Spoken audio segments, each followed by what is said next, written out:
মিষ্টি বিতরণ করেছে, রাস্তায় নেমে ফুর্তি করেছে, জাতি মুক্তি পেয়েছিল তখন। পরবর্তীতে মুক্তিযুদ্ধ যেমন হাইজ্যাক হয়ে যায়, মুক্তিযুদ্ধ হাইজ্যাক হয়ে গিয়েছিল, জুলাই যুদ্ধ যেমন হাইজ্যাক হয়েছে, এটা তো দেখতে পাচ্ছেন। ঠিক ৭৫-এর বিজয়টাও তখন আবার হাইজ্যাক হয়ে গেছে।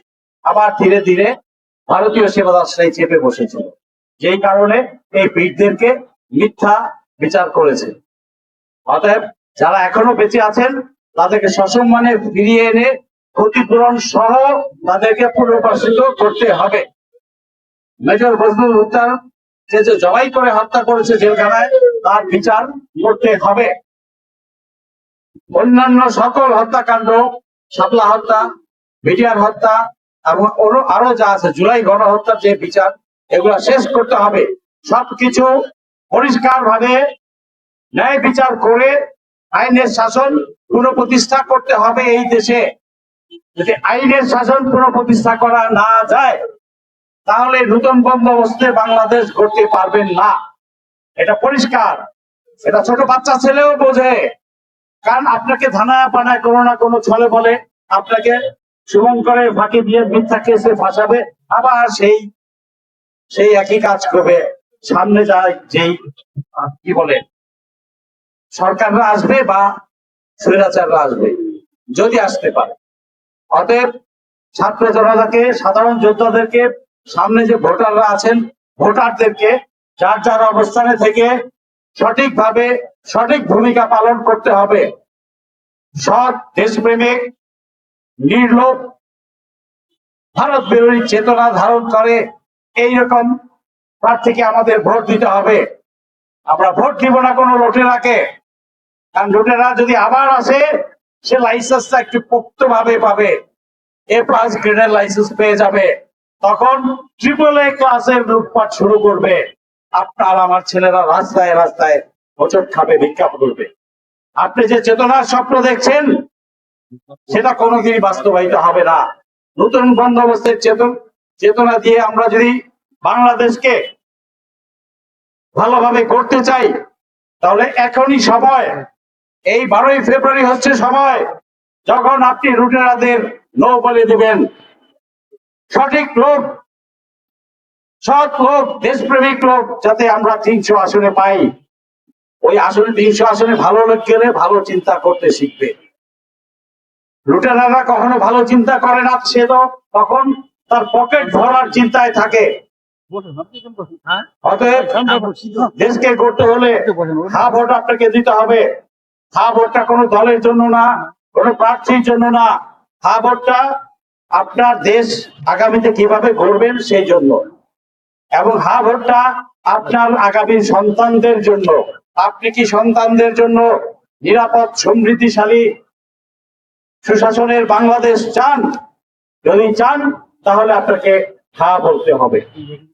অতএব আমি আবারও বলবো সরকারকে, এই সরকারের মেয়াদ কতদিন আছে জানি না, বাট আগামীর যে সরকারই আসবেন তাদের দায়িত্ব হবে আমাদের সেই মুক্তিযোদ্ধা, বীর মুক্তিযোদ্ধা, 15ই আগস্টের নায়কদেরকে, যারা বেঁচে আছেন এখনো, তাদেরকে ফেরত এনে সসম্মানে পুনঃপ্রতিষ্ঠা করা, পুনর্বাসিত করা, ক্ষতিপূরণ দেওয়া।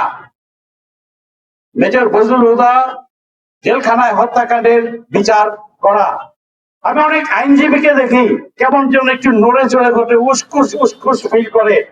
আসিফ নজরুল সাহেব উস্কুস উস্কুস ফিল করে সঠিক বিচারের কথা বললে।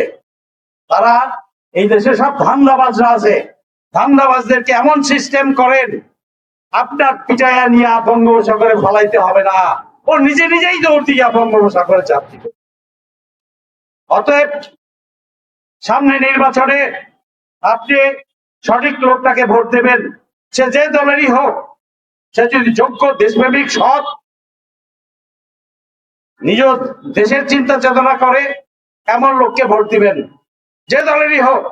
আর হা ভোটটা দিবেন। আর বাংলাদেশের লোক, দ্বৈত নাগরিককে নো ভোট, লুটেরাকে ভোট দিবেন না। দেশ যদি করতে চান, আমি বলে যাচ্ছি আজকে, আমি জুলাই যোদ্ধা, আমিও রক্ত দিয়েছি। অনেকেই জানেন, দাগও দেখতে পাচ্ছেন যারা কাছে আছে, আমার মাথায় 13টা সেলাই। আমার স্বপ্ন আপনাদের জন্য না। আমি এই 65 বছরে আর কয়দিন বাঁচবো?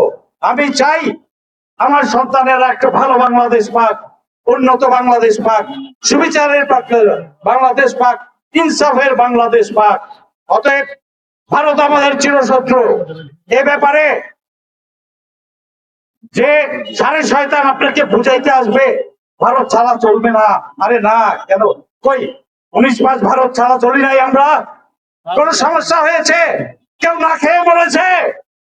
তো তাহলে বুঝে নেন, এটাই প্রমাণিত যারা আপনাকে এই কথা শোনাইতে আসবে চেতনা ভারত আমার প্রতিবেশী, সুশীল, আন্তর্জাতিক সম্পর্ক বজায় রাখবে, তার একটা ডান গালে চটাস করে মারেন যে তুই সাড়ে শয়তান, তুই ভারতের দালাল, তুই বাইরে এজেন্ট, নো কম্প্রোমাইজ।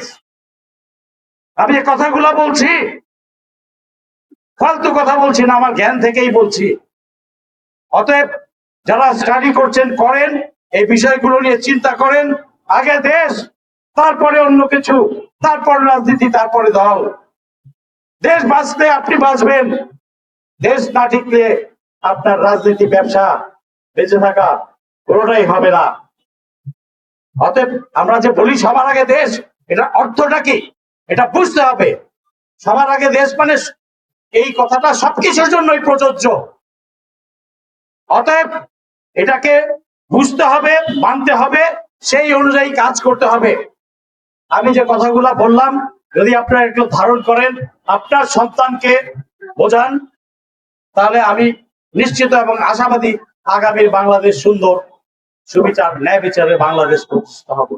ধন্যবাদ সবাইকে। আসসালামু আলাইকুম।